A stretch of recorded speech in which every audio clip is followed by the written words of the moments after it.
ሰላም ሰላም እንዴት ናችሁ? ዛሬ የመጣሁት አንድ ቁም ነገር ልነግራችሁ ፈልጌ ነው። ይህ የምትመለከቱት ዘመናዊ የቡና መቆያ ማሽን ነው።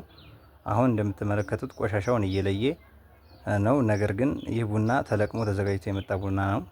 ቢሆንም እንደምታዩት እንደ አዲስ በሰው ዓይን የማይታይ ወይም ያመለጠውን ቡና መስሎ ቡና ያልሆነውን የሻገተ ወይም ፈንገስ ያለበትን ነጥሎ ያወጣል ማለት ነው። ስለዚህ ጥራቱን በጠበቀ ሁኔታ መሰራቱን በማጣራት ጠጡ ላለሁ። ማሰራት ለምትፈልጉ ደንበኞች ደግሞ አድራሻዬን ኮሜንት ላይ አስቀምጣለሁ። መልካም ቀን ይሁንላችሁ።